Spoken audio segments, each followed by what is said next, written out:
Hey guys, welcome back to Ag with Emma. If you're new here, my name is Emma. I am a grain cart driver on a custom harvest crew, and today's video is going to show you what we did to our combine to switch it from wheat to corn, because we just got done with the wheat run and now we're in Nebraska doing high moisture corn.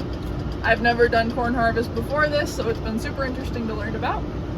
But before we get into all that, I wanted to also share that October is Breast Cancer Awareness Month. There is currently an effort going on by Prairie State Tractor and Rosebud Tees and the Rural Gone Urban Foundation. Together they created a shirt that 100% of the proceeds from selling this shirt go to the Rural Gone Urban Foundation, which will directly benefit women fighting breast cancer. So that's pretty cool. 100% of the proceeds going towards a foundation, nonprofit organization like that is pretty awesome. I am promoting this because it is a cause that is pretty special and near and dear to my heart, because if you don't know someone, you know someone who knows someone that loves someone with breast cancer, and it's not easy. It takes a financial toll, a physical toll, an emotional toll.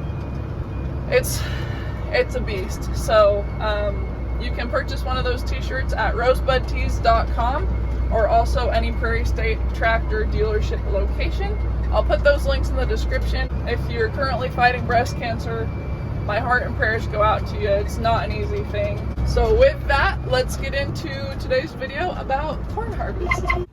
So we rolled into Nebraska on the 17th of September. We got unloaded right into a lot of goat heads, and if you don't know what goat heads are, it's also called puncture vine.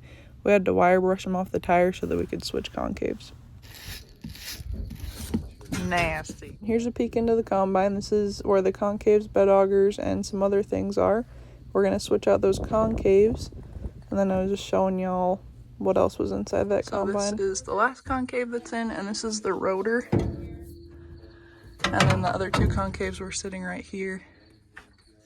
And it all goes out there and out. So we have to put the large wire concaves in, if that's what they're called. That's just what they look like. And there is the new corn concaves, large wire concaves, and then you gotta slide them in there, get them all adjusted, and then re-bolt it in. Then there is the concaves that we just took out of the combine for wheat. Hopefully you can see the difference between those ones and the corn ones that we put in. This one has that lip on it, so that it can go right in there. What? I'm just talking to my YouTube. So on my side, they get bolted in, and then on the other side, the concaves get pins and collars, and that's what you can see when I showed you the concave the first time. The back one, we're just waiting on the middle one, and these are called bed augers. And then I'm pretty sure down there is your sieve. Right down there. I don't know what that is. It looks the same as the sieve. This is your Z-bar. We've tried recording this like 12 times. I keep saying the wrong words. So this is your Z-bar, and it moves, but it moves. Where's the corkscrew at? Right here. Point at it. Yeah. And that rotates this bar. So that rotates this bar, which rotates these. Which rises and lowers. It rises them, doesn't rotate them. So that's how your Z-bar holds your concaves in a different position. So when that corkscrew moves, because you adjust it in your cab, then your concaves can open or close tighter depending on what you need. And with corn, they're probably going to be more open because corn is bigger than wheat and it needs more space to like get all shelled and sifted through there. And then it all the trash goes out the back. So you can see the Z-bar move if it moves again. There you go. Good to go. Corn concaves are in. And then they also put in a new unloading auger chain because the last one was having some issues, or it was a used one that they had as a backup that we were finally replacing. That's how you tighten the chain down and make sure it's all good to go. Another thing we did was blow out air filters. So this is super important to get all of that out of there, and you blow it from the inside out so that you don't push dirt back into it and you don't bust holes in the outside of it or something like that. There's a purpose for blowing it inside out.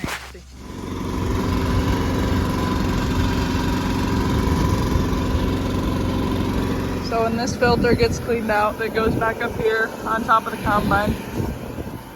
And you always make sure that this filter Does it have any like spots of dirt on it or anything? Because if it does, then that means this one has holes in it. And you never take that one out and blow it.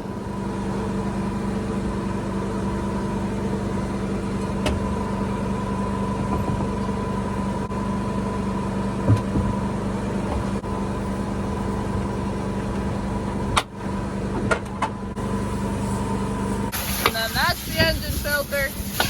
This is where you cut oil.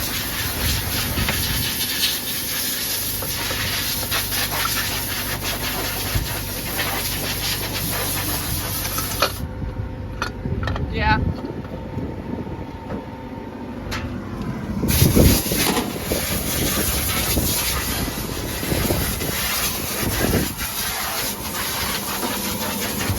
That's the other side of the concaves. Just for reference, this is the cab, front tire, concaves.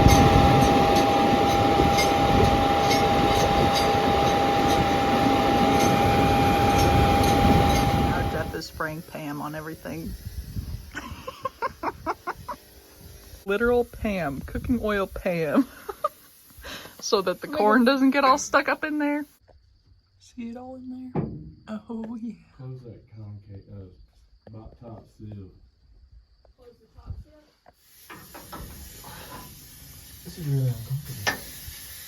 It's like laying on a bed of nails, I'd imagine. Try one sharp blade. We did not get the Pam with butter. We just got the Pam original. But if we got the Pam with butter, it'd be like pre-buttered corn on the cob. It would be better. No, it'd be pre-buttered. The cows would Like when you cut the corn off your cob with a knife. That's basically what the combine does, but better. So if you got the butter, then it's like pre-buttered. But now we just won't have to dig out concreted corn out of everything in there. I don't know what that's like. I've never done corn harvest, but maybe this will help. We'll keep y'all posted on that. And if y'all are out there spraying your combines with corn, not corn, Pam, you're welcome. We're also greasing today. They did the 50-hour on that one because we didn't grease anything up before we left. We just sent it. So I'm gonna grease my tractor. And then we should be good to go after we're done Pamming the combine. So the grain cart gets greased. The front end, there's a Zerk. There's a Zerk. There's a bunch of Zerks in here to make sure everything runs smooth and it doesn't bust it all up.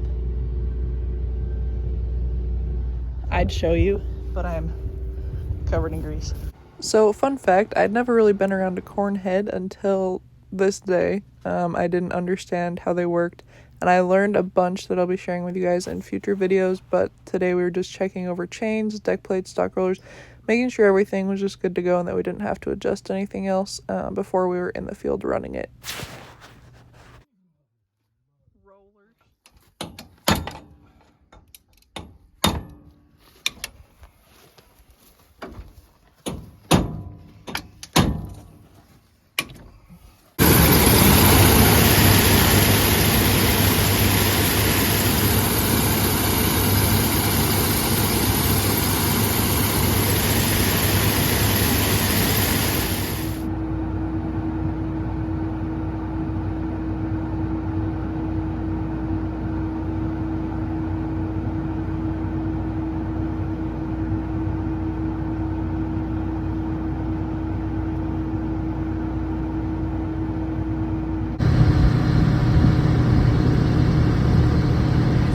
To record basically all day, but first day of corn harvest is in the books. I loved it.